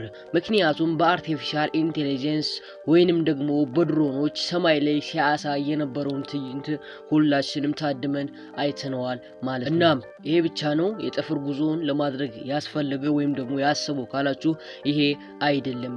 ምክንያቱም ከሌላ ዓለማት የመጡ የመንግስት መሪዎች ወይንም ደግሞ እንደዚህ አልኩባይ ሰዎች እነሱን ለማስደመም ሲሆን ብላችሁ ማስባችሁ ሊሆን ይችላል። እሱም አይደለም። የሱ መልስ ጭራሹንም ከዚህ ጋር አይገናኝም። ብዙዎቹ ኢትዮጵያ አላደገችም፣ ብዙ ነገር ማድረግ አለባት፣ እንዴት ለዚህ ይሄን ያክል ገንዘብ አውጥቶ ሊሄድ ይችላል ካላችሁ ደግሞ እውነት ነው። ብዙዎቹ እንዲህን ጥያቄ በጣም ብዙ ሰዎች ጠይቀዋል። የመንግስት ባለስልጣናት ይሄን ነገር ቢቃወሙትም እሱ ግን አልሰማችሁም ያለ ይመስላል። ምክንያቱም ለዚህ የወጣው ገንዘብ በጣም ብዙ ቢሊዮን ብር ነው። ምክንያቱም ይሄን ገንዘብ ለማግኘት እንዴት ሊሆን ቻለ? የገንዘቡ ምንጭ እውነት ነው የኢትዮጵያ ቦታዎች ተከፋፍለው ነው ወይንስ ደግሞ ከኢትዮጵያ በጀት ላይ ነው ይሄ ነገር የተወሰደው የሚሉም አልጠፉም። ምክንያቱም ለዚህ የተመደበው ገንዘብ በጣም ብዙ ሚሊዮን ብር ነው። ወደ ገንዘቡ ትዕይንት ስንመጣ የተመደበው ገንዘብ 50 ሚሊዮን የአሜሪካን ዶላር ሲሆን በእኛ ስንመተው በጣም ከመቶ ምናምን በላይ ቢሊዮን ነው። ሚሊዮን እንዳይመስላችሁ ቢሊዮን ብር ነው በኢትዮጵያ ሲመታ ማለት ነው። ታዲያ ይሄን የሚያክል ገንዘብ በአንድ ጉዞ ብቻ እንዴት ይወድማል? የሚወስደው ድርጅት ማን ነው? የሚወስደው ድርጅት መቀመጫውን አሜሪካን ያደረገ ሲሆን እንደዚህም አንዳንድ ሰዎችን ወይንም ደግሞ ምድርን ዙረው የሚታይ ነገር ያጡ ያስደበራቸውን ሰዎችን ወደ ጠፈር እየወሰደ የሚያዝናና ከ6 በላይ የሆነ ድርጅት አለ ዓለማችን ጋር ማለት ነው። ከዛ ድርጅትም አንዱ ሊሆን ይችላል ተብሎ ይታሰባል። ሁላችሁም ግር እንደሚላችሁ እርግጠኛ ነኝ። ምክንያቱም ምድርን እንዴት ንቀው ወደ ሰማይ ሄዱ? በዛ ላይ ይሄን የሚያክል ሚሊዮን ብር ከፍለው ከ50 በላይ ሚሊዮን ብር በኢትዮጵያ ስንመተው ከ150 ቢሊዮን ብር በላይ እንደሚሆን ሁላችንም እናውቃለን። ማየትም ቼክ ማድረግም ትችላላችሁ። ኳልኩሌታችሁን አውጡና እስኪ ምቱት። እስኪ በእኛ አሁን በ130 ኦር በ150 ብላችሁ ያዙት አንዱን ዶላር ማለት ነው። 50 ሚሊዮን ዶላሩን ስትመቱት በጣም ብዙ ገንዘብ ነው። እና ለምንድነው እምትሄድ ተብሎ ቢጠየቅም የሱ መልስ ግን በጣም ግራ የሆነ መልስ ነው። ምክንያቱም ሁሎችም ምን ብለዋል ማለት ነው። እንዴት ካላችሁ ደግሞ የኢትዮጵያን እድገት ማፋጠን አለብኝ ብሏል ማለት ነው። የኢትዮጵያ እድገት የሚፋጠነው አንተ እዛ ስለሄድክ ነው የሚሉ ሰዎች ባይጠፉም ግን ደግሞ በቅርቡ በተካሄደው የድሮን ትዕይንት ኢትዮጵያ አንድ ደረጃ ወደፊት መቅደሟ እውነት ነው። ብዙዎች አረቦችም መጥተው ተደምመው ወደ ሀገራቸው እንደተመለሱ ተነግሯል። ይህንንም በማስመልከት በቅርቡ ዱባይ ላይ የኢትዮጵያን ባንዲራ ቡርጁ ከሊፋ በተባለው ሆቴል ላይ ወይም ደግሞ ሳይት ላይ ሙሉ በሙሉ በስክሪን መልኩ እንደተለጠፈች ተነግሮም ነበር። ያም ፑሽ አርጎት ይሁን አይሁን እኛ አናቅም። ግን ደግሞ መሄድ የፈለገበት ምክንያት ይሄ ብቻ አይደለም። ምክንያቱም እሱ መሄድ የፈለገው ዝናን ፈልጎ ወይንም ደግሞ ምድር አስጠልቶት እዛ እንትን ለማድረግ ወይም ደግሞ ሾር ለመፍጠር አይደለም እዛ የሚሄደው። ላይክ እንደ አንድ ነገር ቀለል አርጋችሁ ብታዩት ኢትዮጵያ ያለችበትን እድገን ለማፋጠን ወይንም ደግሞ እዚህ ደረጃ ላይ ደርሳለች ለማለትም ብቻ አይደለም። ምክንያቱም ዓለማችን ላይ ጠቅላይ ሚኒስቴር ሆኖ ወደ ጠፈር ሄደ አንዳችም ሰው የለም። የመጀመሪያው ሰው አብይ ሲል ዶክተር አብይ አህመድ ነው ማለት ነው። ታዲያ የመጀመሪያው ሰው ለመሆን ብቻ ነው ወይንስ ደግሞ እንዴት ብቻውን ሄደ? ወይም ደግሞ ጠቅላይ ሚኒስተር እንዴት አይፈራሙ እያላችሁ ሊሆን ይችላል። ይመስለኛል የሱም ግርምት ሊፈጥርበት የቻለው አሁን ዓለማችን ጋር ማንም ስላልሄደ ይሄንን ፕሮግራም ካልፈጸመ ወይም ደግሞ 50 ቢሊዮን ብር ከፍሎ ከሄደ የዓለማችን የጠፈር ተመራማሪ ወይም ደግሞ ጠፈር ጋር የሄደ ብቸኛው ጠቅላይ ሚኒስተር አብይ አህመድ ይሆናል ማለት ነው። ከዚህ በፊት ጠፈር ላይ የሄዱ ሰዎች አሉ ካላችሁ አዋሉ ከ160 በላይ ሰዎች አሉ። ግን ሁሉችም ተመራማሪና እንዲሁም አጥኚ ወይም ደግሞ ሳይንቲስት የምንላቸው ናቸው ማለት ነው እንጂ በጠቅላይ ሚኒስቴር ደረጃ አንዳችም ሰው ወደ ጨረቃ ወይም ወደ ሰማይ ወደ ህዋ የሄደ የለም ማለት ነው። እንዴት እሱ አይፈራም ወይ እንደትሉኝ አልፈልግም። ምክንያቱም 50 ሚሊዮን ከፍሎ ምንም የሚያስፈራው ነገር የለም። እናንተስ ይሄንን ነገር ስታዩ ምን አይነት ነገር እጫረባችሁ? እስኪ ሁላችሁም ኮሜንት ጋር ሐሳብ አስተያየታችሁ ካለ አስቀምጡልኝ። ሁላችሁንም ኮሜንት እየገባው ቼክ አድርጋለሁ። ለዚህ ቻናል አዲስ ከሆናችሁ ሰብስክራይብ ማድረግ እንዳይረሳ፣ እንዲሁም ላይክ ማድረግ እንዳይረሳ። በሌላ ቀን በሌላ ቪዲዮ እስክንገናኝ ቸር ቆዩ። ኤሪያ 51 ማለት ድብቅና አስፈሪ ነገር ያለበት ትልቁ ስፍራ ነው። እስካሁን ስለዚህ ኤሪያ 51 ስለተባለ ነገር አንዳችም ሰው ምንም ነገር እንደማያውቅ ተነግሯል። ኤሪያ 51 በተባለው ቦታ ላይ አይደለም ሰው ወፍ ዝር አይልም። ምክንያቱም ኤሪያ 51 የተባለ ክልል ውስጥ አደገኛ መሳሪያና እንዲሁም ከርቀት ድምጽንና ምስልን ቶፕ አድርገው የሚቀዱ ካሜራዎች ስላሉ እነዚህ ካሜራዎች ኤሪያ 51 ላይ ብቻ ሲሆን የሚሰሩ በሌላ ቦታም በአማዞንም ቢሆን ለሽያጭ አልቀረቡም። ምክንያቱም ለኤሪያ 51 ብቻ ነው ታስበው የተሰሩት። የጦር መሳሪያዎችም ለእንደዛው ለኤሪያ 51 ብቻ ነው የተሰሩት። ዓለማችን ላይ ከአሜሪካን ኤሪያ 51 ውጪ የትም ሀገር ላይ የሉም እነዚህ የጦር መሳሪያዎች። ኤሪያ 51 የሚገኘው በአሜሪካን ሀገር ሲሆን አሜሪካም ይሄንን ነገር ለብዙ አመት ደብቃው ቆይታለች። ኤሪያ 51 ምን ይሆን ሚስጥሩ? ዓለማችንን እያነጋገረ ያለው ይሄ ኤሪያ 51 እንዴት የአሜሪካን ብቻ ሚስጥር ሆኖ ሊቆይ ቻለ? የብዙዎቹ ጥያቄ ነው። ኤሪያ 51 ማለትማ እስካሁን ድረስ ማንም ያላወቀው ድብቁ ሚስጥር። አንዳንድ ሰዎች ብዙ የጦር መሳሪያ የሚመረትበት ወይንም ደግሞ ዓለማችን ላይ የማይመረቱ አሜሪካን ሀገር ብቻ የሚመረቱ የጦር መሳሪያዎች እንዲሁም ደግሞ ፕሌን ጀቶች እነሱ የሚመረቱበት ቦታ ነው እያሉ ሲደመድሙ፣ አንዳንድ ሰዎች ደግሞ አይ አይደለም ይሄ ከእውነት የራቀ ነገር ነው፣ ዓለማችን ላይ የሌሉ ነገሮች ወይንም ደግሞ ፍጡራኖች ያሉበት ቦታ ነው። ለዛም ነው አሜሪካ ባዶ ክልሉን አጥራ የያዘችው ከሰውም ያረቃችው ለ10 ምናምን አመትም ደብቃ ያቆየችው ለዛ ነው ይላሉ ማለት ነው። ይሄ ግን ፈጽሞ ከእውነት የራቀ ነው ትላለች ማለት ነው አሜሪካ። ምክንያቱም ይሄንን ነገር በ1999 ላይ ሎስ አንጀለስ ካለው ግሩፕ ጋር በመተባበር ለፊቢ ወይንም ደግሞ ሬኮም ለተባለችው ከተማ ይፋ አድርገዋል ማለት ነው። በዚህ ክልል ላይ ደፍሮ የሚጠጋ ካለ እንደው መጠጋቱን ተውትና ለመጠጋት የሚያስብ እንኳን ካለ በአንድ ደቂቃ ውስጥ ውድም እንደሚያደርጉት ተናግረዋል ማለት ነው። የኤሪያ 51 ወታደሮች ኤሪያ 51 ላይ ያሉ ካሜራዎች ከርቀት ድምፅንና ምስልን በአንድ ደቂቃ ውስጥ ወደ ዴስክቶፑ እንደሚያስተላልፉም ተናግረዋል ማለት ነው። ኤሪያ 51 ለመሆኑ ምንድነው? ችግሩስ ምንድነው? ሰውስ ለምን አይጎበኘውም? ኤሪያ 51 የተሰኘውን ቤት ወይንም ደግሞ አካባቢ ክልል የማይጠጉ ከሆነ በሰላም እንደሚኖሩ፣ የሚጠጉ ከሆነ ደግሞ ጭራሹንም እንደማይመለሱ ከዛ አካባቢ ተነግሯል ማለት ነው። ከኤሪያ ክልል ከ30 ኪሎ ሜትር በላይ ከተጠጋችሁ እንዳለ ዱቄት እንደሚያደርጓቸው ተናግረዋል ማለት ነው። ይሄ ብቻ አይደለም፣ የራሷን ህዝብ ወይንም ደግሞ የአሜሪካን ዜግነት ያላትም ህዝብ ወደዛ ወደ ኤሪያ 51 ከገባች ምንም አይነት ምህረት እንደማታሳይ ተናግራለች ማለት ነው ራሷን አሜሪካ። ለመሆኑ ምንድነው ችግሩ? ማለትስ ለምን ቢጠጉ ምን አለበት? ኤሊያንቶች ወይንም ደግሞ አለማችን ላይ የሌሉ ሰዎች ግን ደግሞ ከሰማይ የመጡ ተብለው የሚታሰቡ ሌላ የሰው ፍጡር የሌላቸው ሰዎች እዛ አካባቢ እንደሚኖሩና በዛ ላይ ደግሞ ማታ ማታ እየመጡ የሆነ ፍንጭ እየሰጡ እንደሚሄዱ ተናግረዋል ማለት ነው። የአሜሪካ መንግስት ግን ይሄን ነገር ለመደበቅ ሞክሯል ማለት ነው። እሱም ያለው ላይክ እንደ ህፃን ልጅ የአይሮፕላን የጀትና እንዲሁም ሌላም ቁሳቁሶች ማምረቻ ነው ብሏል። እንደምናየው ከሆነ በኒውዮርክ ከተማ ላይ የአይሮፕላን እንዲሁም ሌላ ጀቶች ማምረቻ አለ ማለት ነው።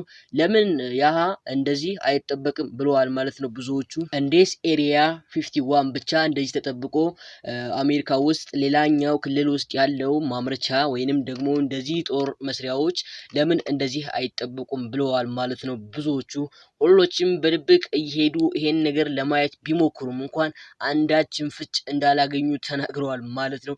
ምክንያቱም ከ30 ኪሎ ሜትር በላይ ከራቁ ውድም እንደሚያደርጓቸው ተናግረዋል ማለት ነው። ከአሜሪካን ሀገር ወይንም ደግሞ ከኤሪያ 51 በቅርበት ያለችው ከተማ ላይ ሆላንድ የምትባል ከተማ ላይ እዛ ላይ በቱሪስቶች መካከል እየሄዱ እንደ ቱሪስት እየመሰሉ ይሄንን ኤሪያ 51 የተባለ ቦታ ለመጎብኘት ቢሞክሩም እንዳልተሳካላቸው ተናግረዋል ማለት ነው። በቅርቡም ኤሪያ 51 የተሰኘ አንድ ፊልም በዛ ክልል ውስጥ እንደተሰራና ግን ደግሞ የተሰራው ነገር በኤአይ ወይንም ደግሞ ፈጽሞ ከእውነት የራቀ መሆኑን ተናግረዋል ማለት ነው። ፊልሙን የሰሩና ያቀረቡልን ሰዎች። ለመሆኑ የኤሪያ ክልል ምንድነው ሚስጥሩ? ለምንስ ፊልሙ በእውነተኛ ዓለም ላይ አልተመሰረተም? እንዴትስ ውሸት አደረጉት ነው? ወይንስ ደግሞ ይሄ ነገር ውሸት ነው እኛ ብቻ ነው የምንበላው ለማለት ፈልገው ነው? ለመሆኑ በውስጡ የተደበቀ ማዕድን አለ ወይንስ ምንድነው ችግሩ? ለምን ሰው ይሄን ቦታ እንዳይጎበኘው ተደረገ ቢልም የአሜሪካን ህዝብ መንግስታቸው ወይንም ደግሞ የአሜሪካን አዛዥ ወይም ጠቅላይ ሚኒስትራቸው ግን አንዳችን ፍጭ እንዳልሰጠ ተናግሯል ማለት ነው። ይሄ በውሸት ዓለም ላይ የተመሰረተው ፊልምስ ምንም በማስመልከት ነው? ነውስ የዩቲዩብ ቪውን ለመሰብሰብ አስበው ነው ኤሪያ 51 ብለው የሰሩት? ይሄንን ፊልምም ካልተመለከታችሁ ዩቲዩብ ላይ ሰርች አድርጋችሁ መመልከት ትችላላችሁ።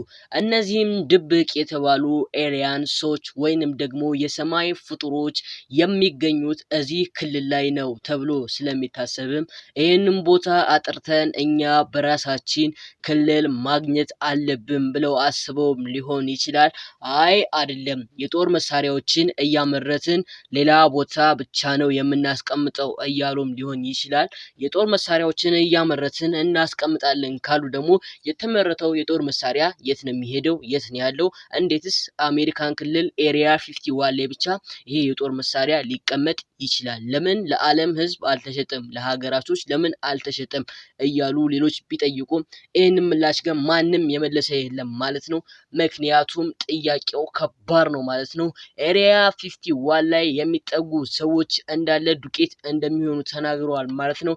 ላስ ቬጋስ በተባለች ከተማ ላይ ደግሞ እነዚህን የሚመሳስሉ ወይንም ደግሞ ኤሊያስ የሚባሉ ፍጡሮች ፈጽሞ ከሰው የራቁ ፍጡሮች ናቸው ማለት ነው። ስለዚህ የነሱ መገኛ ነው ማለት ማለት ነው። ይሄ ኤሊያንስ 51 የሚባለው ቦታ አይደለም የጦር መሳሪያዎች ማምረቻ ነው ካላችሁ ደግሞ የጦር መሳሪያውን አውጡና አሳዩም ብለዋል ማለት ነው።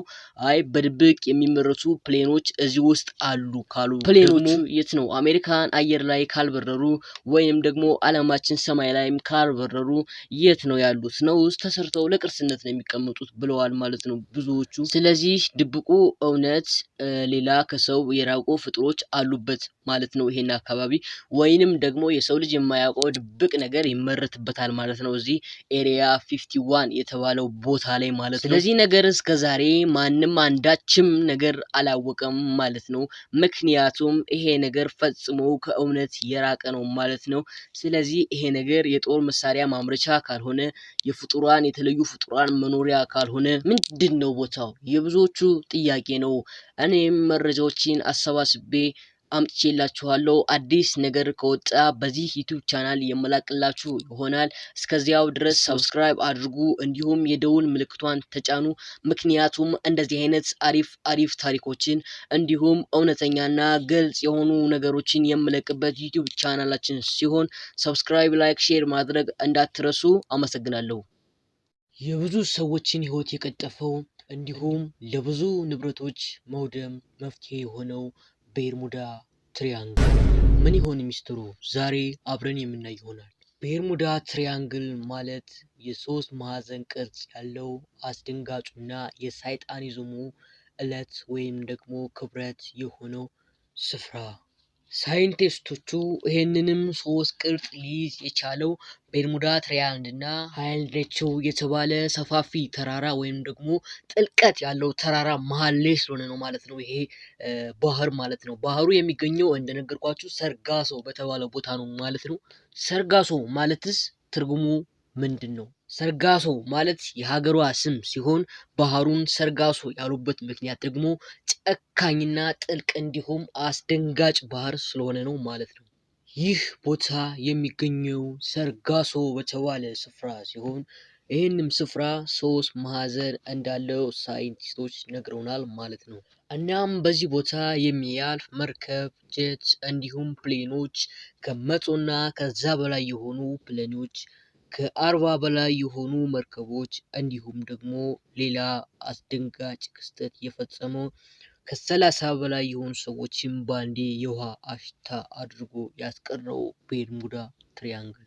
ሰርጋሶ ማለት ወይም ደግሞ ሰርጋሶ የሚባለው ቦታ ያለው አሜሪካን ጀርባ ወይንም ደግሞ ከአሜሪካን ተቃራኒ የሆነች ሀገር ላይ ሲሆን ይህም ሰርጋሶ የተባለው ስፍራ አንድ ትሪያንግል አይደለም ከ11 በላይ ትሪያንግል ወይንም ደግሞ እንደዚህ ሰውን መና የሚያስቀሩ ባህሮች እንዳሉ ይናገራሉ። ይህንም ቦታም አስደንጋጭ እና አስፈሪ ያደረገው የመጀመሪያው ክስተት በ1994 የአሜሪካን ሃይኩ የተባሉ ፕሌኖች ከ5 በላይ ሆነው በተከታታይ በአንዴ ሲሄዱ ሁሉንም አምስቶችንም የውሃ ሽታ አድርጎ አስቀርቷቸዋል ማለት ነው። ይሄ ሰርጋሶ የተባለው ባህር ምን እሱ ብቻ ሌላም ይቀረናል። በሌላኛው ሳይድ ደግሞ እንዲሁ የተላኩ ከ15 እና ከዛ በላይ የሆኑ ወደብ ላይ የሚያርፉ መርከቦችን የውሃ ሽታ አድርጎ አስቀርተዋል ማለት ነው። ተመራማሪዎች እንደተናገሩት ከሆነ የመጀመሪያው መርከብ ተጭኖ የነበረው ወደብ ከሰከንዳቶች በፊት ታይቶ እንደጠፋ ተናግረዋል ማለት ነው። እኔንም ሆነ ሳይንቲስቶችን ያስገረመው ነገር ግን ይሄ አይደለም። ምክንያቱም መርከቧ እየሄደች ሳለ ወደቡ ወደ ውስጥ ሰመጠና ከዛም መርከቧ ወደ ላይ ወጣችና ወደቡ የያዘችው ጭነት ወደ ውስጥ ከሰመጠ በኋላ መርከቧ ከታየች በኋላ ለሰከንዳት ለ5 ወይ ለ6 ሰከንድ ኦር ለ7 ሰከንድ ከታየች በኋላ መርከቧ መልሳ እንደጠፋች ሳይንቲስቶች ተናግረዋል ማለት ነው። የሁሉንም ክስተት አስደንጋጭ ያደረገው ደግሞ ይሄ ነው። እንዴት መርከቧ በአንድ ቅጽበት ታይታ ትጠፋለች?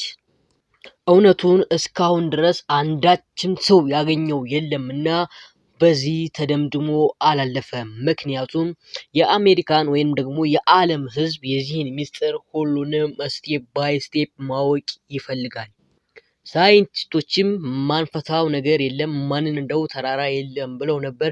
እዚህ ሰርጋሶ የተባለ 3 ማዕዘን የሰይጣን ክልል ውስጥ ሲገቡ ግን የሚያረጉት ነገር እንዳጡ ነው እየተናገሩ ያሉት ማለት ነው።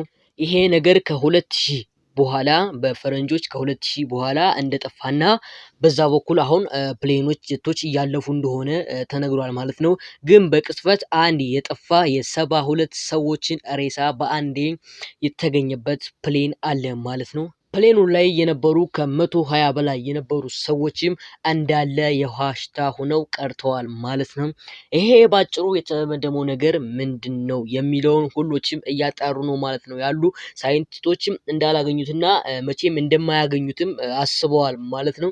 ምክንያቱም ይሄን ነገር ከጀመሩት ከ10 ምናምን ዓመት በላይ ሆኗቸዋል ማለት ነው።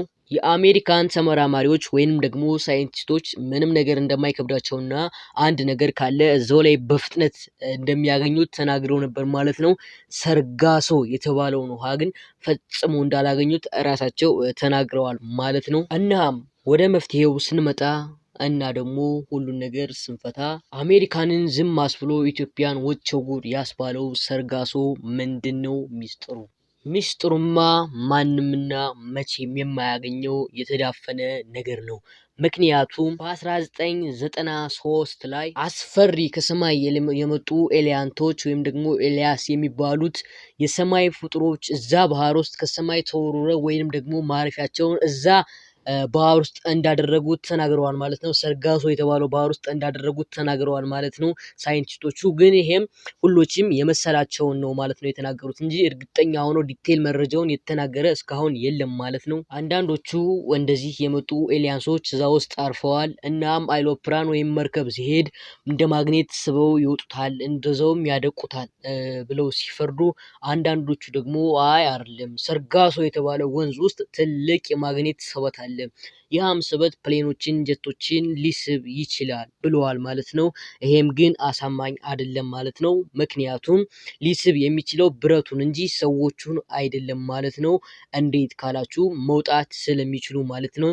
በ1994 አንዱ ወደብ የጫነ መርከብ ላይ እየሄደ እንዳለ መርከቡ ሰምጦ ከመርከቡ ላይ የነበሩት ብረታ ብሮች ወደ ውስጥ ሰምጠው ከላይ የነበሩ ሰዎች ተርፈው ነበር። ግን ኦልሬዲ ከሰከንዶች በኋላ እንደጠፉ ነው ማለት ነው ሰዎቹ የተነገረው። ይሄም ነገር አለማችንና ይሄንን ሁሉን ነገር መሸወድ ችሏል ማለት ነው። አንዳንድ ሰዎች ደግሞ እንደዚህው መፍትያቸውን መላምታቸውን ሲልኩ ጭራሹንም ሰርጋሶ የተባለ ነገር የለም፣ ሁሉም ነገር አእምሮ ጋር የሳላችሁት ነገር ነው፣ ስለዚህ የለም እንደዚህ የሚባል ነገር ማንም አልሞተም ብለው ወስነዋል ማለት ነው። ይሄ ግን ፈጽሞ ከእውነት የራቀ ነው ማለት ነው። ምክንያቱም የአሜሪካን ጀቶች፣ ወደቦች እንዲሁም መርከቦች በአንዴ የውሃ ሽታ ሆነዋል ማለት ነው። ይሄ የሁሉንም ትኩረት የወሰደው ሰርጋሶ የተባለው ቦታ ምን ይሆን ሚስጥሩ? ይህን ነገር እስክናውቀው ጊዜ ይወስዳል። ስለዚህ ጊዜ ስጡን። አይ ካላችሁ ደግሞ እንደናንተ መላምታችሁን ማቅረብ ትችላላችሁ ብለዋል ማለት ነው። እስካሁን 3 ሀገሮች በዚህ ነገር ተከራክረው ምንም ያመጡት ነገር የለም ማለት ነው። አሜሪካም እንዳጋጣሚ ወታደሮቿን ወደዛ ወደ ሰርጋሶ ቦታ በተባለ ቦታ 56 ወታደሮቿን ልካ ነበረ። የእውነት ነው አይደለም የሚለውን እርግጠኛ ለመሆን ማለት ነው። አሁን 2000 ከገባ በኋላ ኦልሬዲ 56ቶችም ወታደሮቿ ወደ ሀገሯ ወደ አሜሪካ አልተመለሱም ማለት ነው። እስከ ፕሌናቸው እስከ 6ቱም ፕሌን ወደ ውስጥ ነው ሰምጠው የቀሩት ማለት ነው። ይሄ ክስተት ግን አሁን እንደቀረና እነሱም ጄትና መርከብ ልከው ቼክ እንዳደረጉት ተናግረዋል ማለት ነው።